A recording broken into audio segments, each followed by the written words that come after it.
UP के रायबरेली में एक काली स्कॉर्पियो ने 3 साइकिल सवारों को जोरदार टक्कर मार दी।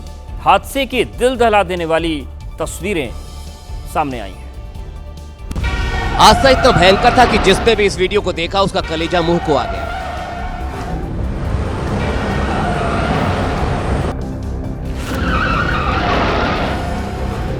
साइकिल सवार रोज की तरह मजदूरी करने के लिए काम पर जा रहे थे, लेकिन तेज रफ्तार काली स्कॉर्पियो ने पल भर में काम तमाम कर दिया।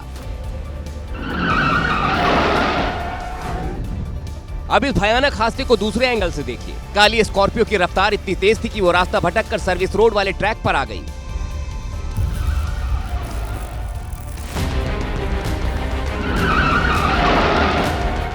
वीडियो को अगर गौर से देखेंगे तो पता चलेगा कि आगे वाले साइकिल सवार को शायद दुर्घटना का अंदेशा पहले ही हो गया था, इसलिए वो पहले ही किनारे हो गया। लेकिन दूसरा वाला साइकिल सवार शायद इस हादसे को भांप नहीं पाया और हादसे में बुरी तरह घायल हो गया। इस हादसे के बाद स्कॉर्पियो सवार मौके से फरार हो गया। महाराष्ट्र के रत्नागिरी में एक बड़ा हादसा टल गया। चलती ट्रेन से उतरते समय यात्री का पैर फिसल गया, जिसके बाद यात्री सिर के बल ट्रेन की तरफ गिरा।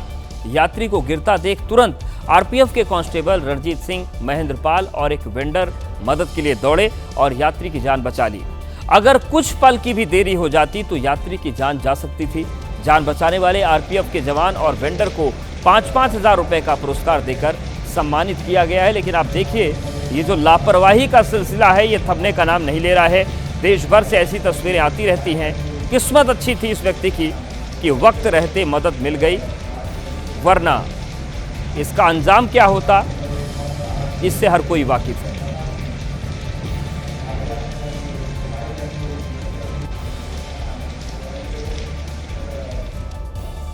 यूपी के अमेठी में दबंग दरोगा ने चेकिंग के नाम पर कुछ लोगों को पकड़ लिया और उसके बाद जो कुछ हुआ वो सोशल मीडिया पर वायरल है।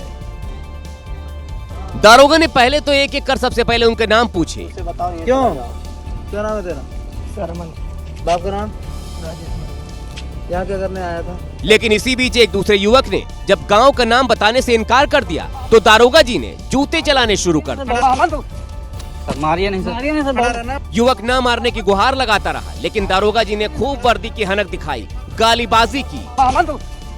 मारिए नहीं सर। आरोपी दारोगा गोपाल मणि मिश्रा जामो थाना इलाके के गोरियाबाद पुलिस चौकी में तैनात है। हालांकि युवक कहते रहे कि वो गांव में रील बनाने आए हैं, लेकिन दारोगा गोपाल मणि ने किसी की एक न सुनी। इंडोनेशिया में एक सांसद के घर पर प्रदर्शनकारियों ने घुसपैठ कर दी। 1 साल पहले जैसे बांग्लादेश में शेख हसीना के घर सामान लूटा गया था, ठीक वैसी ही तस्वीर इंडोनेशिया की राजधानी जकार्ता से सामने आई है। यहाँ प्रदर्शन कर रहे छात्रों ने एक सांसद के घर का कोना कोना तोड़ दिया। छात्र उनके किचन तक पहुंच गए।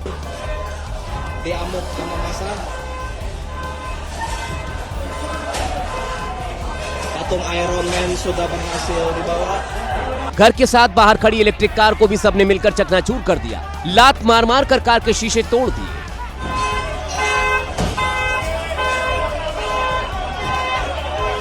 ये घर इंडोनेशिया के सांसद अहमद सहरोनी का है। सहरोनी ने छात्रों के उस प्रदर्शन के खिलाफ बोला था जिसमें वो सांसदों को मिलने वाली आलीशान लाइफस्टाइल का विरोध कर रहे थे। प्रदर्शन के दौरान एक छात्र की मौत के बाद सबका गुस्सा सांसद अहमद पर फूट पड़ा। सांसद अहमद अपनी आलीशान लाइफस्टाइल के लिए जाने जाते हैं, इसलिए प्रदर्शनकारी छात्रों ने जकार्ता में उनका ही घर लूट लिया। ऐसे कई वीडियोस आए जिसमें लोग उनके घर से सामान लेकर भाग रहे थे। लोग उनके घर से पियानो उठाकर चले गए। कुछ ने तो आयरन मैन का सूट ही उठा लिया और उसे घेर कर खड़े हो गए। आयरन मैन और लग्जरी बैग चुराकर लोग स्कूटर से भागते दिखे। सांसद के घर पर रखी डॉल को भी ये लड़के उठाकर ले गए। इसका वो क्या करेंगे भगवान जाने। भीड़ में कुछ ऐसे भी थे जो प्रदर्शनकारियों के बीच पैसे उड़ा रहे थे और दूसरे लोग उसे लूटने की कोशिश में थे।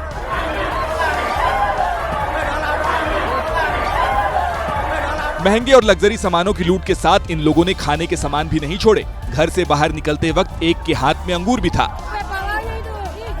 प्रदर्शनकारियों के खिलाफ बोलने पर पार्टी ने सांसद को भी निष्कासित कर दिया है। इधर राजस्थान के सिरोही जिले में एक बेटा सिस्टम के आगे बेबस नजर आया। उसके गांव में बारिश के बाद नदी ओवरफ्लो हो गई, जिसके बाद उसे मजबूरन अपनी मां को गोद में उठाकर नदी पार करवानी पड़ी। क्योंकि अगर वो ऐसा नहीं करता तो मां नदी के बहाव में बह सकती थी। मां बेटे को ये दिन इसलिए देखना पड़ा क्योंकि गांव में नदी के ओवरफ्लो होने के बाद आने जाने के लिए कोई वैकल्पिक रास्ता नहीं था और ना ही यहाँ थी सुरक्षा की कोई व्यवस्था। मां को पानी के बहाव से निकाल रहे व्यक्ति का पैर अगर फिसलता तो वो दोनों ही पानी के साथ बह सकते थे। लोगों का आरोप है कि प्रशासन ने गांव की समस्याओं पर ध्यान नहीं दिया, जिसकी वजह से इसी तरह नदी पार करने को लोग मजबूर हैं।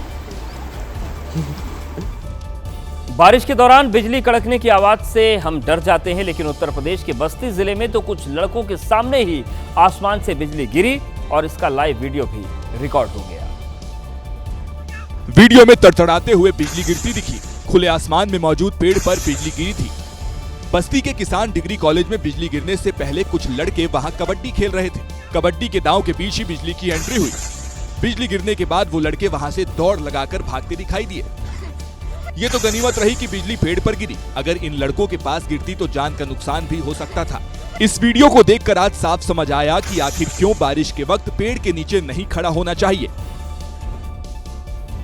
अब बात करेंगे पाकिस्तान की, जिसके ज्यादातर इलाके इस वक्त कुदरत का निजाम झेल रहे हैं। पाकिस्तान में बारिश और उसके बाद हुई तबाही में 28 लोगों की जान जा चुकी है। पानी ने पाकिस्तान की जमीन को कमजोर कर दिया।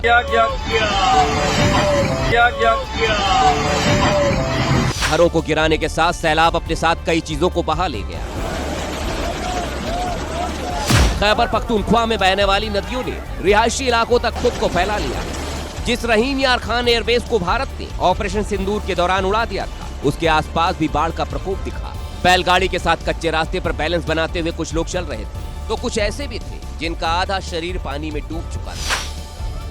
पाकिस्तान में इस वक्त सतलुज, रावी और चिनाब जैसी नदियों में आई हुई बाढ़ से 14 लाख से ज्यादा लोग प्रभावित हैं। खैबर पख्तूनख्वा, इस्लामाबाद, रावलपिंडी के साथ साथ पीओके में अलर्ट है। यूपी के बस्ती में घड़ियाल की शामत आ गई। उसका कसूर सिर्फ इतना था कि वो पानी के तेज बहाव के साथ रिहायशी इलाके में आ गया था। फिर शुरू हुआ एक ऐसा तमाशा जिसने सभी को सख्ते में डाल दिया। पहले तो घड़ियाल का मुंह जबरदस्ती रस्सी से बांध दिया गया और फिर शुरू हुई उसकी नुमाइश। भारी भरकम 9 फीट के घड़ियाल से ग्रामीण खिलौने की तरह खेलने लगे। सबसे ज्यादा चौंकाने वाला दृश्य तब सामने आया जब एक शख्स ने इस असहाय जीव को बाहुबली की तरह अपने कंधे पर उठा लिया, मानो ये कोई पालतू जानवर हो। घंटों तक ग्रामीण घड़ियाल के साथ अटखेलियां करते रहे। किसी ने हाथ फेरा तो किसी ने सेल्फी ली। घंटों तक घड़ियाल के साथ चले इस तमाशे का उस समय अंत हुआ जब उसे सुरक्षित सरयू नदी में छोड़ दिया गया। इधर वीडियो वायरल होने के बाद वन विभाग हरकत में आ गया और आरोपियों पर एक्शन की तैयारी कर रहा है। दरअसल घड़ियाल एक लुप्तप्राय जीव है, ऐसे में इसके साथ छेड़छाड़ करना एक गंभीर अपराध की श्रेणी में भी आता है।